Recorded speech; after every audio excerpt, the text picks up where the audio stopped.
Hi guys, story recaps here. Today, I am going to explain a 2015 French horror thriller film called Evolution. Spoilers ahead, watch out and take care.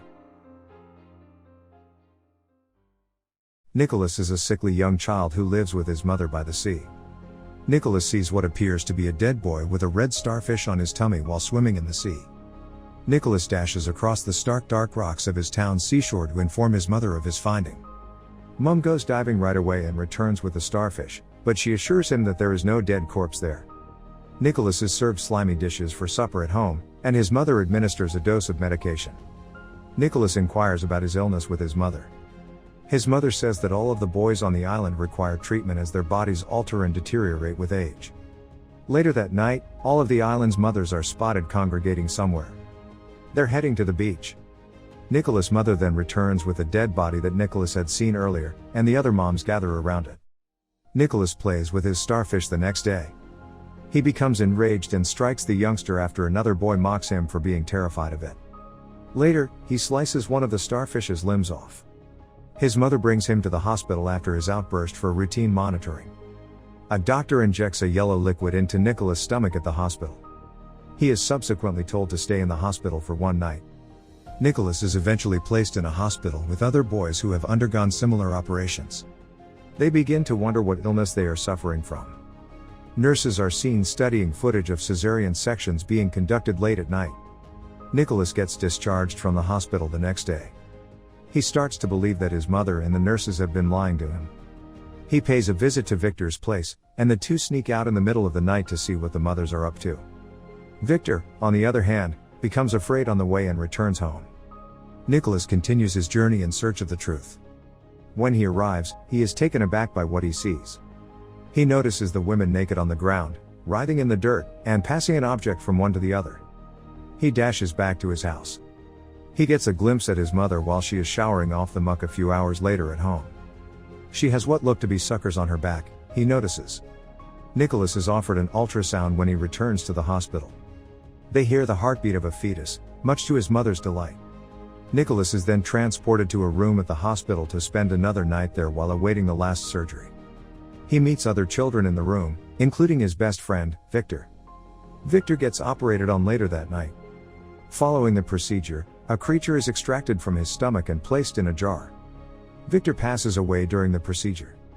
Nicholas inquires about Victor's location the next morning with the nurse. Nicholas is told by the nurse that Victor is recovering. Victor has sent them a conch shell, which a nurse takes into the ward. Nicholas' mother pays him a visit and provides him food. He, on the other hand, refuses to eat anything she prepares for him. He accuses her of not being his mother as she grows emotional and begins to rummage through his notebook. They then sedate him and take his drawing book away from him. Nicholas strikes up a connection with Stella, one of the nurses at the hospital, who appears to like Nicholas. Stella steals Nicholas' crayons and joins him in drawing. Stella then reveals a secret to Nicholas, showing him a file containing photographs of women with suckers on their backs, including one of a little girl.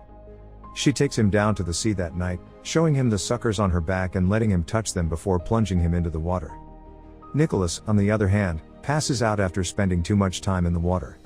Stella uses CPR to resuscitate him right away. Nicholas has to return to the hospital. He sneaks into another room late at night and finds one of the boys.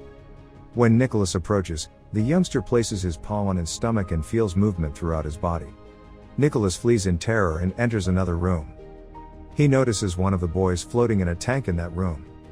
He is apprehended by a nurse not long after. And then he's taken to have his final surgery. Nicholas wakes up in a tank after the surgery. He is restrained and notices two babies in the aquarium with him. He is taken aback when he sees this and passes out. When Nicholas wakes up, he is back by the shore with Stella. They get back in the water, but this time she swims beside him, pressing her mouth against his, giving him air to breathe underwater. She pushes him to the surface, and the two end up drifting away from the island in a little rowboat. After ensuring Nicholas has a drink of fresh water, Stella returns to the sea, probably to return to the island. Nicholas continues aboard the boat until nightfall, when he finds himself nearing a major city's harbor. And with that, the film comes to a close. Here's where the explanation comes in. The story takes place by the shore, where we watch a tribe of humanoids going about their daily lives. As you can see, there are only young boys and female grown-ups in this place. There are no young females or male adults. The female adults, as seen later in the film, have suckers on their backs, indicating that they are humanoid water-based life forms who also breathe underwater. These humanoids are the outcome of the starfish's evolution. Adults of this species can only reproduce asexually because there are no adult males. It appears that the only option to have children is to create a zygote outside of the body and implant it into the bellies of young guys.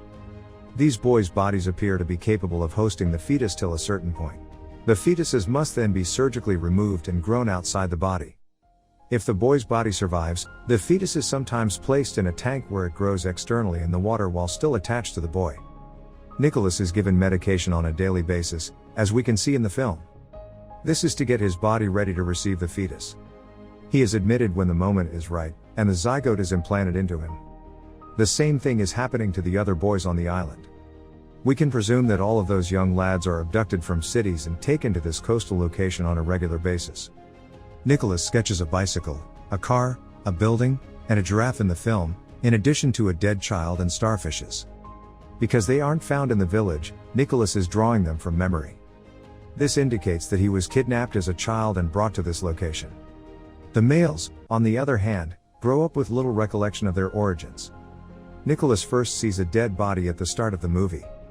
We can suppose he died while attempting to flee, and those women chose to keep the information hidden.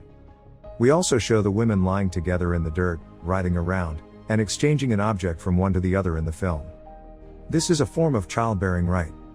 Having a child among them sends those women into a maternal frenzy, causing them to create zygotes, which are then collected and injected into males to impregnate them. We also get a glimpse of the humanoids watching a video of a cesarean operation in another scenario. They've been working out how to cut the abdomens without harming the fetuses this way. The humanoids appear to make a mistake with the cesarean cut and kill the host child. Victor, who dies after the operation, exemplifies this. However, they are occasionally able to cut the host just right and transport it to the incubation tank. Nicholas, who survives the operation, experiences this. The fetuses grow quickly once within, and the host survives, possibly to be implanted with another zygote later. Stella, who sincerely loves Nicholas, resolves to save him from his suffering towards the end of the film. She then smuggles Nicholas out and onto a boat.